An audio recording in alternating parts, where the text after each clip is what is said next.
প্রায় প্রতিদিনই বিএনপির সঙ্গে আওয়ামী লীগের কার কি আত্মীয়তা।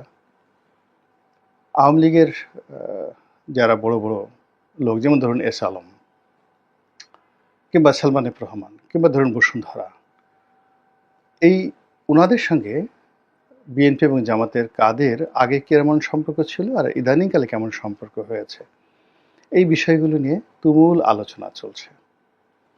এবং সেই আলোচনার মধ্যে আমরা ভুলেই গেছি যে গত কয়েক মাসে এই ইউনূস সরকার ক্ষমতা আসার পরে নতুন করে কয় লাখ রোহিঙ্গা বাংলাদেশে ঢুকলো।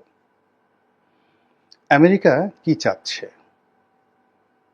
ভারত আসলে এখানে পার্বত্য অঞ্চলে কি খেলাধুলা করছে, কিংবা এখানে ভারত কিভাবে আওয়ামী লীগকে পেট্রন করার চেষ্টা করছে, এই জিনিসগুলো নিয়ে আমরা আলোচনা করতে ভুলে যাচ্ছি।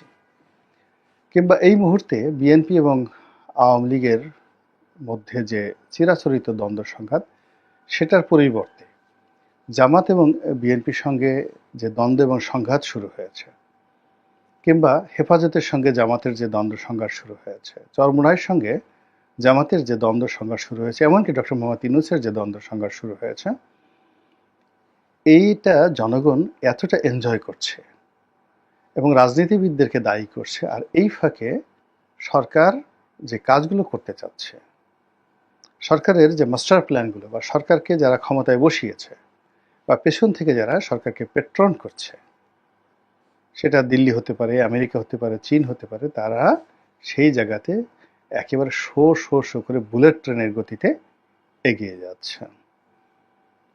তো এই যে একটা অবস্থা, সেই অবস্থাতে তিন ধরনের সমস্যা। সে সমস্যা হলো যে আমাদের এই রাজনৈতিক অঙ্গনে আমরা যা শুনছি, যা দেখছি, সেটি বাস্তব নয়। এর পেছনে আরও খেলাধুলা আছে। ফলে আমরা এক ধরনের ধোঁয়াশার মধ্যে পড়েছি সাধারণ আমজনতা।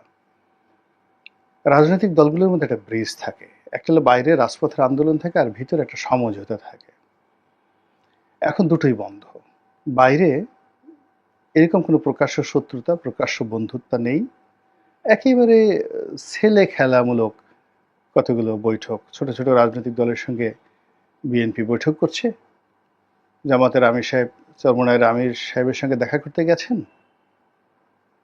এরকম যে বিষয়গুলো, এগুলো একেবারে যাকে বলা হয় আপনার খুব মাথা ব্যথা হয়েছে, একটু নিক্স বা ভিক্স আপনি মেখে দিলেন কপালে, ঠিক এইরকম রাজনৈতিক কর্মকাণ্ড। কিন্তু সত্যিকার অর্থে জনগণকে সম্পৃক্ত করে যে রাজনৈতিক কর্মকাণ্ড, সেটা গত 7 মাসে কোনো রাজনৈতিক দল করতে পারেনি। এর মধ্যে বেশ কয়েকবার আবেগ তাড়িত হয়ে কিছু কাজ হয়েছে। যেমন ধরুন, ভারত যখন সার্জিক্যাল স্ট্রাইক করতে চাইবে, তখন রাজনৈতিক ঐক্যমত তৈরি করার জন্য ইউনূস সাহেব ডাকছেন, সবাই সেখানে হুড়মুড় করে গেছেন। আবার এই যে March for Gaza, March for Palestine, এটাকে কেন্দ্র করে এখন একটা সমাবেশ, একের পর এক সমাবেশ হচ্ছে। এটা আবেগ তাড়িত, আবেগ কেন্দ্রিক, কিন্তু এর সঙ্গে কোনো রাজনীতি জড়িত নেই। এটার দ্বারা কোনো রাজনৈতিক দল সুফল তো পাবেই না, বরং রাজনৈতিক দলগুলো একটা বিপদ শুরু হয়ে যাবে যে এই যে মার্চ ফর প্যালেস্টাইন, তারা একটা সাধারণ অনুষ্ঠানে যদি 10 লাখ লোক তারা আনতে পারে, তাহলে বিএনপি বা জামাত তাদের রাজনৈতিক কর্মকাণ্ডে যদি 50,000 লোক জড়ো করতে না পারে, সঙ্গত কারণে বলবে না, তোমাদের দ্বারা হবে না। তো এইভাবে রাজনৈতিক অঙ্গনে একের পর এক জটিলতা শুরু হয়েছে। আর সেই জটিলতার সুযোগটা নিচ্ছে আওয়ামী লীগ। আওয়ামী লীগের এই মুহূর্তে একমাত্র বন্ধু ভারত। 2 নম্বর হলো তাদের বন্ধু রয়েছে তাদের টাকা। তাদের টাকা আছে আর তাদের ভারত আছে। ফলে এই যে একটা ক্রিটিক্যাল মোমেন্ট চলছে বাংলাদেশের রাজনীতিতে, এই সময়টিতে পুরো পরিস্থিতিকে জটিল থেকে জটিলতর করার জন্য এবং এখানে একটা গেম খেলার জন্য আওয়ামী লীগ ভারতকে ব্যবহার করবে এবং তাদের অর্থকে ব্যবহার করবে। যেহেতু এই মুহূর্তে রাজনৈতিক দলগুলোর মধ্যে একটা বিশ্বাস চলে এসছে, বড় বড় রাজনৈতিক দলগুলো, যে আগামীতে ক্ষমতায় যেতে হলে ভারতের সহযোগিতা দরকার, আমেরিকার সহযোগিতা দরকার। তো আমেরিকার সহযোগিতার জন্য, ভারতের সহযোগিতার জন্য রাষ্ট্রীয় পর্যায়ে যে কথাবার্তাগুলো হচ্ছে, মন্ত্রী, এমপি, সেনাপ্রধান, তারপরে মিলিটারি ব্যুরোক্রেসি, সিভিল ব্যুরোক্রেসি, এটার পরিপূর্ণ সুফলতা পাচ্ছে বা সফলতা পাচ্ছে বর্তমান ডক্টর মোহাম্মদ ইউনূসের সরকার। এখানে রাজনৈতিক দলগুলোর কোনো রকম যোগাযোগ নেই, এবং এখানে তারা এসে সরাসরি ইউনূস সাহেবের সাথে যোগাযোগ করছে এবং ইউনূস সাহেবের কাছে বলছে যে ঠিক আছে, আপনাকে করিডোর দিতে হবে, আপনাকে এটা করতে হবে, এটা করা যাবে না, ইত্যাদি ইত্যাদি। এবং সেখানে রাষ্ট্রে সরকার টু সরকার যে বেনিফিট, এটা রাজনৈতিক দলগুলো পাচ্ছেন, এর পুরোটাই ডক্টর মোহাম্মদ ইউনূস। আর ডক্টর মোহাম্মদ ইউনূস যেটা পাচ্ছেন, এটা অটোমেটিক এনসিপির ভূগোলে চলে যাচ্ছে, এবং তারা এই সুযোগগুলো গ্রহণ করে মূলত একটা কুল পরিবেশ রাখতে চাচ্ছেন এবং নির্বাচনটাকে পিছাতে চাচ্ছেন এবং তাদের ক্ষমতাকে দীর্ঘায়িত করতে চাচ্ছেন, এবং অন্যান্য যে সকল আমলাতান্ত্রিক জটিলতা আছে তাদেরকে ভয় দেখাতে চাচ্ছেন। এবং সেখানে তারা 100% সফল হয়ে গেছে।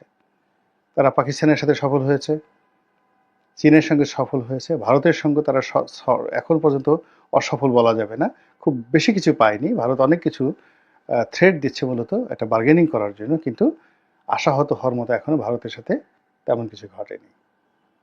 আর আমেরিকার সঙ্গে তো রীতিমতো একেবারে ক্লোজ টাইডের রিলেশনশিপ এই মুহূর্তে সবচেয়ে বেশি, মানে এই যে বিএনপির চাইতে, জামাতের চাইতে, আওয়ামী লীগের চাইতে সবচেয়ে বেশি সম্পর্ক ডক্টর মোহাম্মদ ইউনূস এবং তার সরকারের।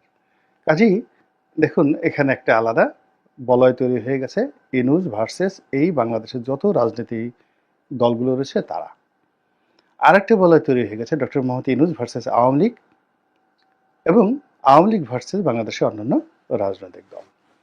এখন আওয়ামী লীগ সরাসরি ডক্টর মোহাম্মদ ইউনূসের সঙ্গে এই মুহূর্তে কোনো কন্ট্রাডিকশনে, ফাইটিংয়ে যাবে না। তারা বিএনপির সঙ্গে যাবে না, জামাতের সঙ্গে যাবে না, বরং জামাত এবং বিএনপির পক্ষ থেকে যদি কোনো বন্ধুত্বের আশ্বাস পাওয়া যায়, তারা সেটাকে ব্যবহার করবে। তারা যে কাজটি করবে সেটা হলো ভারতের সঙ্গে যে সম্পর্কটা হতে পারে রাজনৈতিক লেভেলে এবং গোয়েন্দা লেভেলে, রয়ের মাধ্যমে, এই জায়গাগুলোতে আওয়ামী লীগ একেবারে মুখস্থ, এবং যারা আছে এরা সবাই তাদের সঙ্গে, ধরুন ভারতে পালিয়ে আছে কোনো একজন নেতা, এখন সেই নেতার সঙ্গে রয়ের এই বাংলাদেশের স্টেশনশিপ থেকে শুরু করে একেবারে হেড প্রধান যিনি আছেন তিনি, তারপরে নিরাপত্তা উপদেষ্টা অজিত দোভাল, এদের সঙ্গে আওয়ামী লীগের একেবারে দ্বিতীয় সারির যে সকল নেতৃবৃন্দ এখন ভারতে পলাতক রয়েছেন এবং যারা অতটা বিতর্কিতও নন, কিন্তু শেখ হাসিনার খুব ঘনিষ্ঠজন, তারা যেভাবে 1 মিনিটে তাদের সঙ্গে বৈঠক করতে পারেন, কথাও বলতে পারেন, দেখা সাক্ষাৎ করতে পারেন, ওই অবস্থা এখনো বিএনপির বা জামাতের আসেনি। তাদের যদি কোনো সংযোগ থেকে থাকে, সেই সংযোগটি তাদেরকে করতে হচ্ছে রয়ের ঢাকার যে স্টেশন চিফ, তার মাধ্যমে, এর বিকল্প নেই।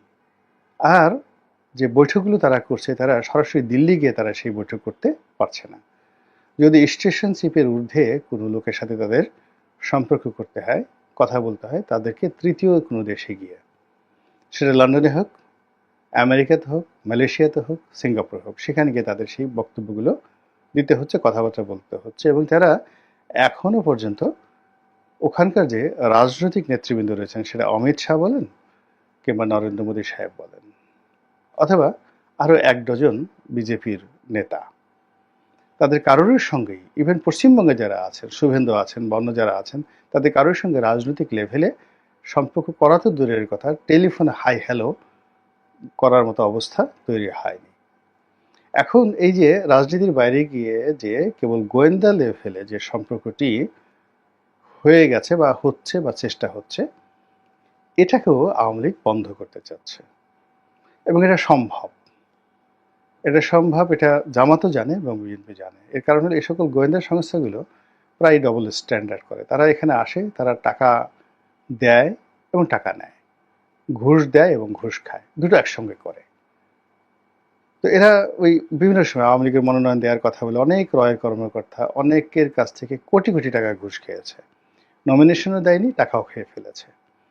তো এরকম ঘটনা আছে। কাজেই আওয়ামী লীগ যদি ঘুষ দিতে চায়, রয়ের লোকদেরকে ঘুষ দিতে চায়, এবং এই কানেক্টিভিটিগুলো যদি তারা বন্ধ করে দিতে পারে, এবং যেটা হওয়ার সম্ভাবনা খুবই বেশি, সেক্ষেত্রে দেখা যাচ্ছে যে এই রাজনীতিতে এখন এই বাংলাদেশে সঙ্গত কারণেই ডক্টর মোহাম্মদ ইউনূসের একটা রমরমা অবস্থা তৈরি হয়ে যাবে।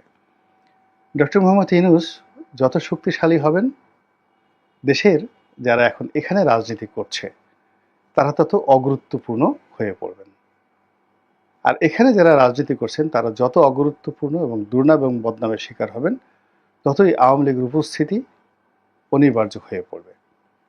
শেখ হাসিনার উপস্থিতি অনিবার্য হয়ে পড়বে এবং আওয়ামী লীগের রাজনীতিতে পুনর্বাসিত হওয়ার যে একটা সুযোগ, সেই সুযোগ তৈরি হবে। ফলে আওয়ামী লীগ এখন দুই হাতে খেলছে। আমেরিকাতে তারা সর্বোচ্চ বিনিয়োগ করছে,